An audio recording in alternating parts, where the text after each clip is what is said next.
الحمد لله نحمده ونستعينه ونستغفره ونؤمن به ونتوكل عليه ونعوذ بالله من شرور أنفسنا ومن سيئات أعمالنا من يهده الله فلا مضل له ونشهد أن لا إله إلا الله ونشهد أن محمدا عبده ورسوله أعوذ بالله من الشيطان الرجيم بسم الله الرحمن الرحيم قل إن كنتم تحبون الله فاتبعوني يحببكم الله اللهم صل على محمد النبي الأمي وعلى آله وبارك وسلم صدق اللہ العظیم۔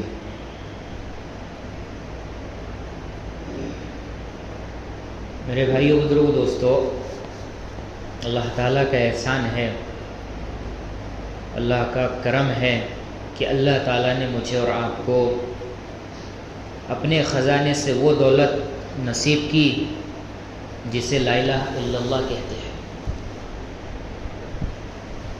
اللہ نے اس دنیا کے اندر بے شمار انسانیت کو پیدا فرمایا ہے اور تمام انسانیت میں سے چھانٹ کر مجھے اور آپ کو اس میں سے ایمان کی دولت نصیب کی ہے۔ ایمان کا مل جانا میرا آپ کا اس میں کوئی کمال نہیں ہے۔ اللہ نے مجھے آپ کو ایمان کی دولت نصیب کی ہے۔ جنت میں جانے کے لیے لا الہ الا اللہ کا ہونا شرط ہے۔ جس کے پاس میں ایمان ہو وہی جنت میں جائے گا۔ حضور اقدس صلی اللہ علیہ وسلم نے حضرت عمر رضی اللہ عنہ سے کہا، جس کا مفہوم ہے، اے خطاب کے بیٹے، لوگوں میں جا کر اعلان کر دو کہ جنت میں صرف ایمان والے جائیں گے۔ میرے دوستو، اس جنت کا داخلہ ایمان کے بغیر ناممکن ہے۔ یہ ایمان کی دولت اللہ نے مجھے آپ کو دے دی، اس کی حفاظت مجھے آپ کو کرنا ہے، ورنہ کہیں یہ گمان ہمارا نہ رہے کہ ہم ایمان والے ہیں، ہم جنت میں جائیں گے۔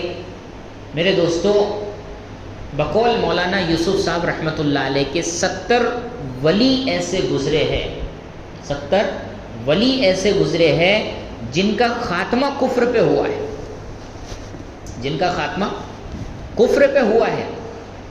ایمان کی دولت تو ملی، ایمان کی دولت ملنے کے بعد میں اللہ نے ولایت تک پہنچایا، اور ولایت تک پہنچانے کے بعد میں مرتے وقت اس ایمان کو چھین لیا۔ میرے دوستو، یہ جو ہم کو کلمہ ملا ہے، یہ کلمہ محنت چاہتا ہے، یہ ایمان محنت چاہتا ہے، یہ ایمان قدر چاہتا ہے۔ صحابہ کرام رضی اللہ عنہم اجمعین نے اس ایمان کو سمجھے اور اس ایمان پر محنت کیے۔ جب ایمان پر محنت ہوئی تو میرے دوستو، اس ایمان نے وہ صحابہ کرام جو اللہ کو نہیں مانتے تھے، ایمان قبول کرنے کے پہلے 360 بتوں کی پوجا کرتے تھے، 360 بتوں کے سامنے اپنے سر کو جھکاتے تھے، یہ پانی کا دینے والا، یہ اولاد کا دینے والا، یہ گلے کو دینے والا، یہ عزت دینے والا، یہ ذلت سے بچانے والا، ایسے 360 بت میرے دوستو بیت اللہ کے اندر موجود تھے۔ لیکن پھر جب اللہ کے نبی صلی اللہ علیہ وسلم کو جب نبوت ملی، اللہ کے نبی نے اپنے نبی ہونے کا اعلان کیا، کلمے کی طرف بلایا، تو میرے دوستو جب کلمے کی طرف بلایا ہے، صحابہ کرام رضی اللہ عنہ اجمعین نے اس ایمان کو قبول کیا ہے کہ اللہ کے سوا کوئی معبود نہیں ہے، اللہ کے سوا کوئی معبود نہیں ہے، اس بات کو اقرار کیا، اور اس اقرار کو پھر محنت کے ذریعے اپنی زندگی کے اندر اتارا۔ تو میرے دوستو 13 سال مسلسل محنت ہوئی۔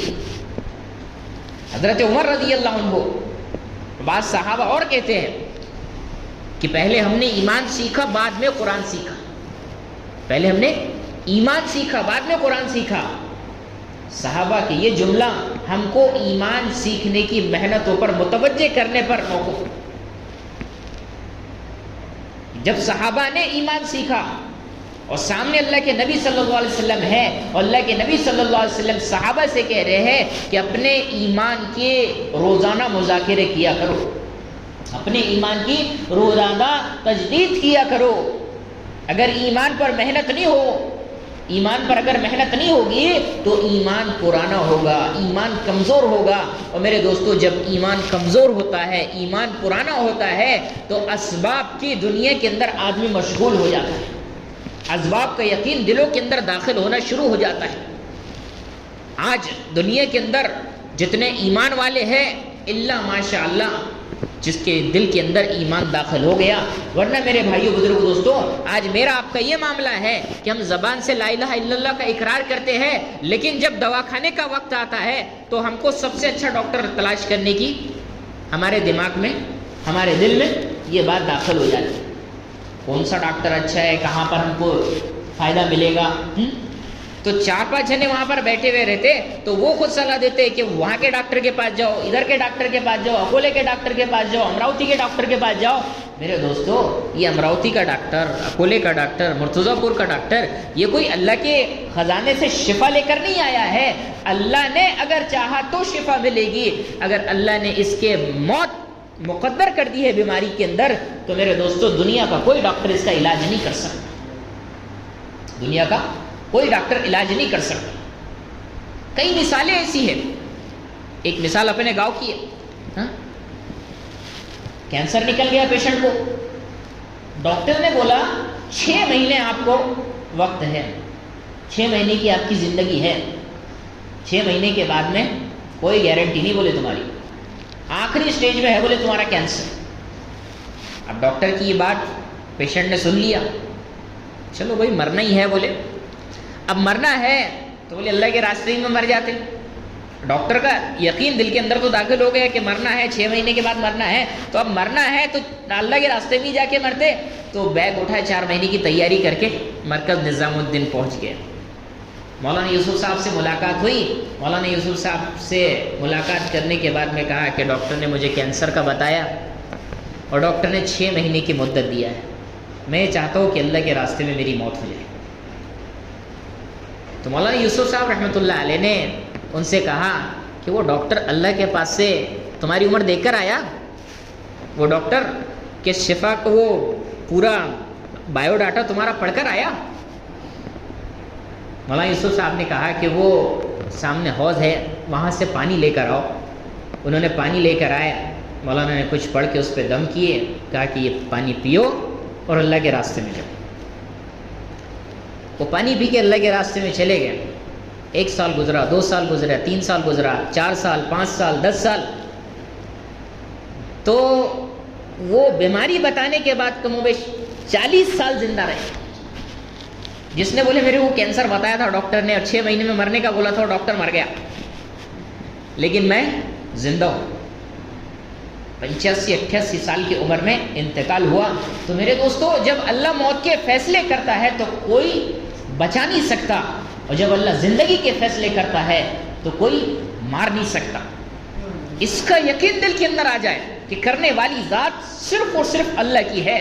ہماری عزت اللہ کے ہاتھ میں، ہماری ذلت اللہ کے ہاتھ میں، ہماری کامیابی اللہ کے ہاتھ میں، ہماری ناکامی اللہ کے ہاتھ میں، ہماری بیماری اللہ کے ہاتھ میں، ہماری شفا اللہ کے ہاتھ میں.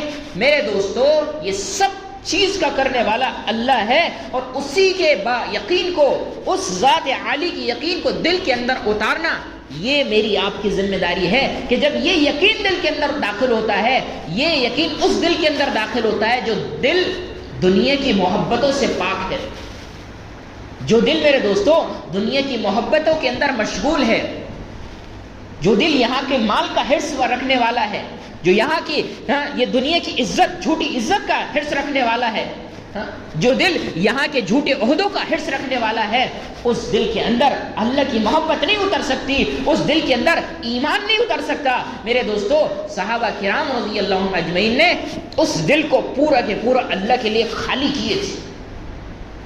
جب وہ دل خالی ہوا تھا میرے دوستو، تو اس دل کے اندر لا الہ الا اللہ اترا، اور لا الہ الا اللہ جب دل کے اندر اترتا ہے تو محمد الرسول اللہ بدن کے اوپر ظاہر ہوتا ہے. ابھی لا الہ الا اللہ میرے آپ کے دل کے اندر نہیں ہے، اس لیے محمد رسول اللہ میں آگے پیچھے کرتے ہیں. ادھر سے داڑھی چھاٹنا، ادھر سے داڑھی چھاٹنا، اپنا لباس تبدیل نہیں کرنا، ہاں، ہر چیز سنت کے خلاف، ہر چیز سنت کے خلاف.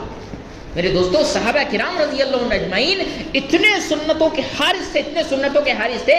حضرت حذیفہ رضی اللہ عنہ شاہی دسترخوان پہ بیٹھے ہوئے ہیں، ہاتھ سے لقمہ گر گیا، ہاتھ سے لقمہ گر گیا، اور لقمے کو اٹھا کر صاف کر کے کھانے لگے. بازو میں بیٹھنے والا کہنے لگا کہ حضرت یہ حرکت یہاں پر نہ کرے، یہ سب کے سب امیر لوگ ہیں اور اس کو عیب کی چیز سمجھتے ہیں. حضرت حذیفہ رضی اللہ عنہ شاہی دسترخوان پر کہنے لگے کہ ان بیوقوفوں کی وجہ سے میں اپنے آقا کی سنت چھوڑ دوں، بیوقوفوں کی وجہ سے میں اپنے آقا کی سنت چھوڑ دوں. میرے دوستو جب سنتوں کی عظمت دل کے اندر داخل ہوگی تو فرائض کی بھی عظمت اللہ دل کے اندر پیدا کر دے گا. شاہ عبد العزیز دہلوی رحمت اللہ علیہ کہا کرتے تھے کہ جو شخص سنتوں کو حقیر سمجھ کے چھوڑتا ہے، جو شخص سنتوں کو، ہاں سنت ہی تو ہے، سنت سمجھ کے چھوڑتا ہے، اللہ اس پر وبال یہ داخل کرتا ہے کہ اللہ اس کو فرائض سے محروم کر دیتا ہے. فرائضوں کے اس کے لالے پڑ جاتے، فجر چھوٹ رہی، ظہر چھوٹ رہی، عصر چھوٹ رہی، پانچوں وقت چھوٹ رہی، کبھی رمضان کے روزے چھوٹ رہے، تو فرائض سے محرومی کب ہوئی میرے دوستو؟ جب سنتوں کا چھوڑنا زندگی کے اندر داخل ہوا ہے. سنتوں کا چھوڑنا جب زندگیوں کے اندر داخل ہوا ہے، ہم سوچے صحیح کہ جس نبی صلی اللہ علیہ وسلم نے میرے آپ کے مسئلوں کو حل کر کے گئے ہیں، میرے آپ کے مسئلوں کو حل کر کے گئے ہیں، وہ نبی اس کے ہم احسان نہیں اتار سکتے. ایسے نبی کے سنتوں کو چھوڑ کر ہم زندگی گزارنے کے فیصلے کر رہے ہیں. میرے دوستو جب زندگی ایسے گزرے گی، احسان بھول کے زندگی گزرے گی، تو اللہ ذلت کو مقدر بنا دے گا. ہاں، زیادہ ڈگری، زیادہ پیسہ، زیادہ حکومت، زیادہ طاقت یہ کامیابی کی دلیل نہیں ہے. یہ کامیابی کی دلیل نہیں ہے کہ ہمارے پاس ڈگری آ گئی تو ہم کامیاب ہو گئے، ہمارے پاس طاقت آ گئی تو ہم کامیاب ہو گئے، ہم اچھے خاندان میں پیدا ہو گئے تو ہم کامیاب ہو گئے. میرے دوستو اللہ نے کامیابی لا الہ الا اللہ اور محمد الرسول اللہ میں رکھا ہے. جب لا الہ الا اللہ محمد رسول اللہ زندگی کا حصہ بنتا ہے تو اللہ کامیابی کو مقدر بنا دیتا ہے. جب صحابہ کرام رضی اللہ عنہم اجمعین نے اس لا الہ الا اللہ کو، محمد رسول اللہ کو اپنی زندگی کا حصہ بنایا تو صحابہ کرام رضی اللہ عنہم اجمعین کے لیے اللہ نے آسمانوں سے فیصلے اتارا، اور وہ فیصلہ یہ تھا کہ ساری کامیابی ان کے لیے تھی، ساری کامیابی ان کے لیے تھی. حضرت عمر رضی اللہ عنہ کے زمانے کے زمانے میں کے اندر ایمان اس رفتار سے پھیل رہا تھا، اسلام اس رفتار سے پھیل رہا تھا. علماء نے بتایا ہے 500 کلومیٹر فی دن کے حساب سے اسلام پھیل رہا تھا حضرت عمر رضی اللہ عنہ کے زمانے کے اندر. 500 کلومیٹر فی دن کے حساب سے اسلام پھیل رہا تھا. یعنی آج یہاں پر مرتضی پور میں اگر اسلام آ گیا تو کل تک کے بمبئی تک کے اسلام پہنچ جائے گا. یہ سپیڈ تھی حضرت عمر رضی اللہ عنہ کے زمانے میں. تو یہ کیوں تھی میرے دوستو؟ وہ بھی انسان تھے، ہم بھی انسان تھے. فرق صرف اتنا تھا کہ وہ لا الہ الا اللہ محمد رسول اللہ کے غلامی کے اندر تھے، اور ہم اس غلامی کے اندر آنا نہیں چاہتے. جب اگر غلامی کے اندر آنا نہیں چاہتے میرے دوستو تو ویسی کامیابی کیسے ملے گی؟ جو کامیابی ان کو ملی ہے وہ کامیابی غلامی کے بعد ملی ہے. میرے دوستو جب connection M S C B سے ملتا ہے تب گھروں کے اندر کی لائٹیں شروع ہوتی ہے. اگر گھروں کے اندر 100 بلب لگا دیے جائے اور ایم ایس سی بی والوں نے کنیکشن نہیں دیا تو نہ پنکھا چلتا ہے، نہ موٹر چلتی ہے، نہ فریج چلتا ہے، نہ کوئی لائٹ چلتا ہے، نہ کوئی زیرو بلب چلتا ہے. کوئی بھی انسٹرومنٹ نہیں چلا سکتے آپ. ہاں کیوں؟ کیونکہ ایم ایس سی بی والوں نے کنیکشن نہیں دیا آپ کو. تو میرے دوستو جب یہ معمولی ایم ایس سی بی والے کنیکشن نہیں دیتے تو ہمارے گھر کی لائٹیں روشن نہیں ہوتی، ہمارے گھر کی چیزیں نہیں چلتی. تو پھر اللہ کا اگر کنیکشن نہیں ملا، اللہ کا محمد رسول اللہ کا کنیکشن نہیں ملا تو پھر یہ ہماری زندگی کیسے روشن ہو سکتی ہے؟ یہ کیسے روشن ہوگی؟ وَمَنْ أَعْرَضَ عَنْ ذِكْرِي فَإِنَّهُ مَعِيشَةً. اس کے مفہوم میں اللہ تعالیٰ فرماتا ہے قرآن کے اندر کہ اگر ہمارے ذکر سے اعراض کرو گے، اگر ہمارے ذکر سے اعراض کرو گے تو ہم تمہاری معیشت کو تنگ کر دیں گے. معیشت کو تنگ کر دیں گے. معیشت کا تنگ ہونا کیا ہے؟ اولاد کا نافرمان ہونا معیشت کا تنگ ہونا ہے.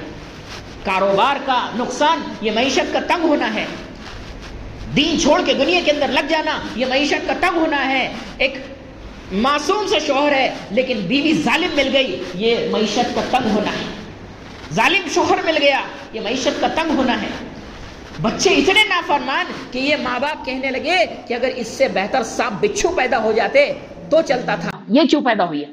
ہاں بچے عزت کرنے کے لیے تیار نہیں ہے، ماں کی خدمت کرنے کے لیے تیار نہیں ہے، ہاں باپ کی خدمت کرنے کے لیے تیار نہیں ہے، ہاں ماں نے اگر کچھ بول دی تو اس کو پلٹا کے جواب، باپ نے اگر کچھ بول دیا اس کو پلٹا کے جواب۔ میرے دوستو ہمارا مسئلہ تو بہت دور کا ہے، بہت دور کا ہے۔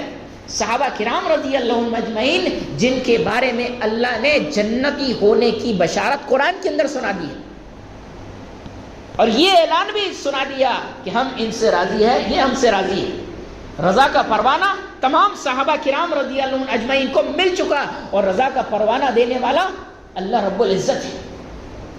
یہ رضا کا پروانہ ملنے کے بعد میں حضرت ایک صحابی علقمہ رضی اللہ عنہ موت کا وقت آیا، کلمہ نہیں پڑھے جا رہا، کلمہ نہیں پڑھے جا رہا۔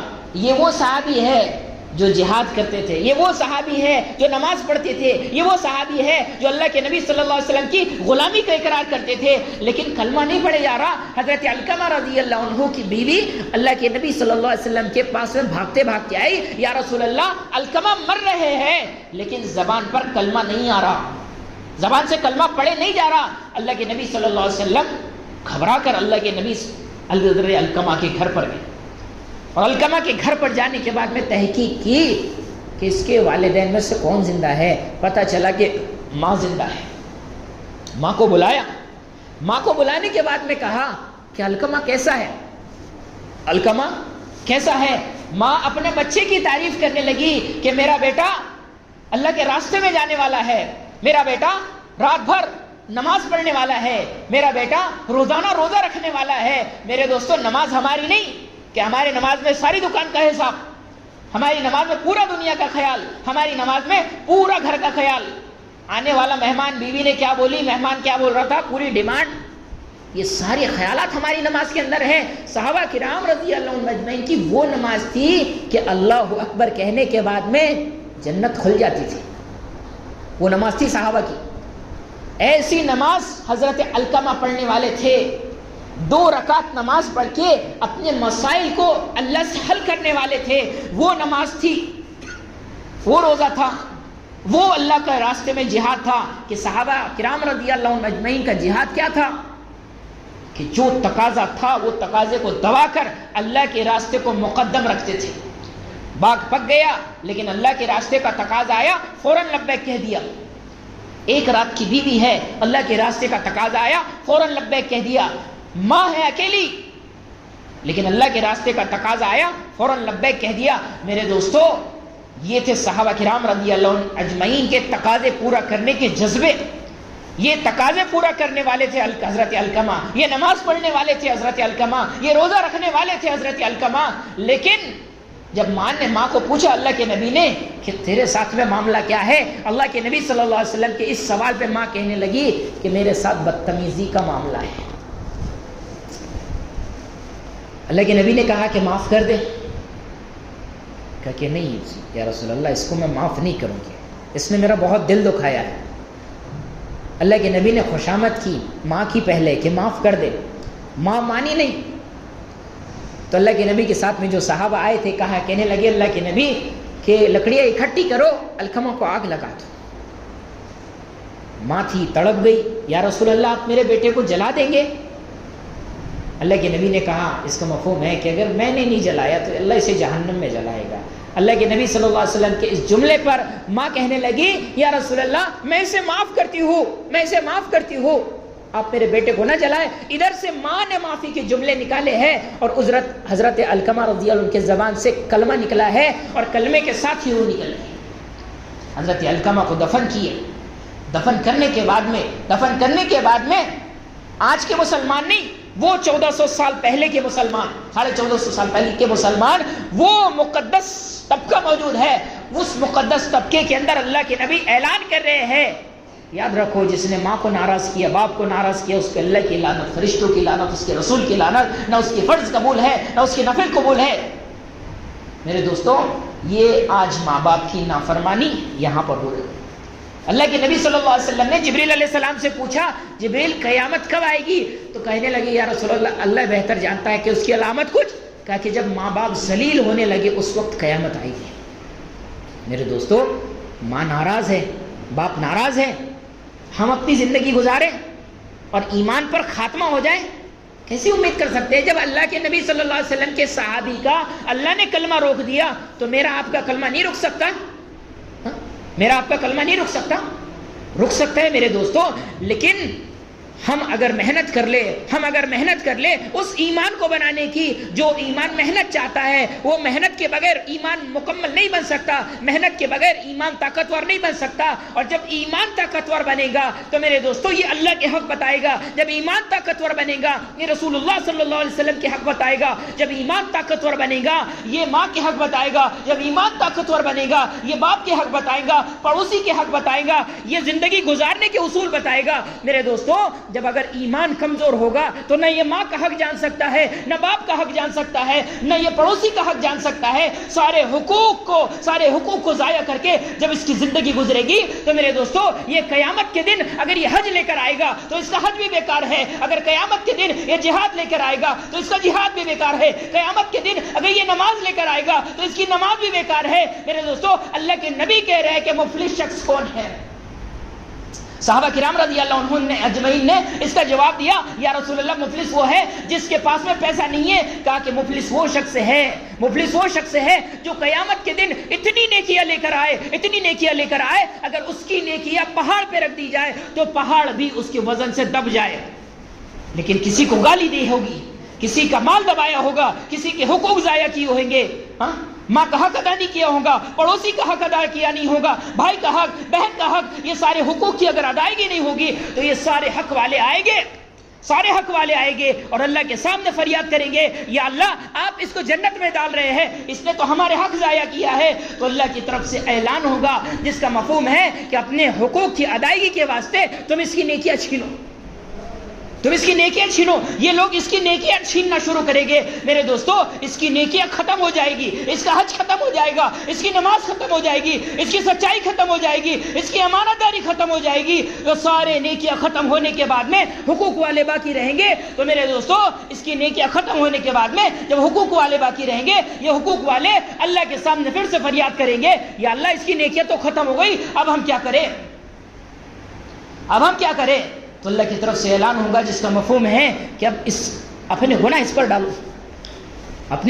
ڈالو۔ تو میرے دوستو یہ گناہ اس پر ڈالے جائیں گے، گناہگار شخص اپنے گناہ اس پر جھٹکے گا۔ میرے دوستو جو گناہ اس نے نہیں کیا ہوگا اس گناہ کی سزا مل کر اس کو جہنم میں پھینک دیا جائے گا کہ ساری زندگی محنت کری نیک بننے کی، ساری زندگی محنت کری یہ حج کرنے کی، نماز پڑھنے کی اور اللہ کے راستے میں جانے کی، لیکن جب حقوق کی ادائی یاد نہیں آئی میرے دوستو تو یہ حقوق ضائع کرنے کی نحوست سے یہ نیکیاں بھی اس کے ضائع ہو جائیں گے۔ ساری زندگی نیکیاں جمع کرتے گئی ہے لیکن حقوق کی اگر ادائیگی نہیں ہوئی تو یہ کل قیامت کے دن میرے دوستو ناکام ہو کر اور ذلیل ہو کر قیامت کے اندر اس کو جہنم کے اندر پھینک دیا جائے گا۔ میرے دوستو آج اللہ نے موقع دیا ہے کہ اپنے ایمان پر محنت کرو۔ اگر یہ ایمان محنت کے بعد اگر کمزور ایمان ہے، اگر یہ ایمان محنت کے بعد میں اگر کبھی بنتا ہے تو میرے دوستو اس کو سارے راستے صاف کر کے دے دیا جائے گا، سارے راستے صاف کر کے دے دیے جائیں گے۔ یہ ماں کے پاؤں دبانے والا بنے گا، یہ باپ کی عزت کرنے والا بنے گا، یہ پڑوسیوں کا خیال رکھنے والا بنے گا۔ میرے دوستو اگر کسی کو تکلیف میں دیکھ کر ہمارا دل نہیں دکھتا، اگر کسی کو تکلیف میں دیکھ کر ہماری پریشانی نہیں بڑھتی تو میرے دوستو چاہے ہم عالم ہو، حافظ ہو، نیک ہو، یہ ہم نیک نہیں ہو سکتے۔ اللہ کی نگاہ میں ہم نیک نہیں ہو سکتے۔ ہم اپنی نگاہ میں تو بھلے ہی ہم نیک بن جائے لیکن اللہ کی نگاہ میں ہم نیک نہیں بن سکتے۔ میرے دوستو جو کسی کا درد نہ سمجھے، جو کسی کا درد نہ سمجھے، ایسا دل نہیں، اور ایسا دل میں میرے دوستو اللہ کی محبت داخل نہیں ہو سکتی۔ ایسا دل میرے دوستو جس کسی کی تکلیف کا احساس کرنے والا وہی دل ہے جس دل کے اندر اللہ داخل ہوتا ہے، اور اللہ ناپاک دل کے اندر اپنی محبت کو نہیں ڈالتا، ناپاک دل کے اندر اپنی جگہ نہیں بناتا۔ میرے دوستو اس دل کو پاک کرنے کے لیے روزانہ ایمان کے مذاکرے، روزانہ ایمان کے تذکرے، میرے دوستو یہ ایمان کے تذکرے، یہ ایمان کے مذاکرے دل کو پاک کریں گے، اور یہ دل کو پاک کرنا میرے دوستو یہ اللہ سے جوڑ دیں گے۔ جہاں پر دل پاک ہوگا وہاں پہ اللہ کی محبت آئے گی، اور جہاں پہ اللہ کی محبت آئے گی میرے دوستو، اللہ تو قرآن کے اندر خود کہہ رہا ہے کہ ایمان والوں کو اللہ سے شدت والی محبت ہوتی ہے۔ وہ شدت والی محبت آج میرے آپ کے دل کے اندر نہیں ہے۔ اللہ کے گھر سے اگر اعلان ہوتا ہے کہ یہاں پر پیسوں کی ضرورت ہے، ہم دینے کے لیے تیار نہیں ہے۔ کسی بیمار کا اگر اعلان ہوتا ہے کہ بیمار کو پیسوں کی ضرورت ہے، ہم دینے کے لیے تیار نہیں ہے۔ ہم بریانی کھانے کے لیے تیار، موبائل کے ریچارج بھرنے کے واسطے تیار، اور ڈش کے کنیکشن لینے کے لیے تیار، ساری کے ساری چیزیں تیار ہے، لیکن اللہ کے گھر میں اخراجات کے اندر حصہ لینے کے لیے تیار نہیں ہے، پڑوسی کی مدد کرنے کے واسطے تیار نہیں ہے۔ میرے دوستو ایسے ظالم لوگوں پر اللہ کبھی برکتوں کا نزول نہیں فرماتا۔ میرے دوستو یہ برکتوں کا نزول تب داخل ہوگا جہاں پہ اللہ کے دین کا تقاضا ہے، وہاں پہ ہم لبیک کہنے والے بنے، جان کے اعتبار سے بھی، مال کے اعتبار سے بھی۔ میرے دوستو چھوٹے بڑے اجتماعات اسی کے لیے ہوتے۔ ہمارے برار کا جو مشورہ ہے، برار کا مشورہ 15 اگست کا ہے، 15 اگست سے 15 کی عصر سے 16 کی عصر تک، اس میں ہمارے رحمت نگر کو ناشتے کی خدمت ملی ہے۔ سارے جوان ساتھیوں سے گزارش ہے کہ اس میں بڑھ چڑھ کر حصہ لینے کی کوشش کریں۔ خدمت سے اللہ ملتا ہے، عبادت سے جنت ملتی ہے، خدمت سے خدا ملتا ہے۔ میرے دوستو ایسی دل سے خدمت کرو کہ اللہ ہم کو مل جائے، ایسی دل سے خدمت کرو کہ اللہ کا نبی ہم سے خوش ہو جائے، ایسی خدمت کرو کہ آنے والے مہمان ہم کو دعا دینے والے بن جائیں۔ اس لیے میرے دوستو نیت کرے، ارادہ کرے کہ ہم خدمت میں بڑھ چڑھ کر حصہ بھی لیں گے، اور روزانہ کے اعتبار سے مشورے میں، تعلیم میں جڑنے کی فکر کریں گے ساتھی۔ اللہ تعالیٰ کہنے سننے سے زیادہ عمل کرنے کی توفیق عطا فرمائے۔ سبحان اللہ۔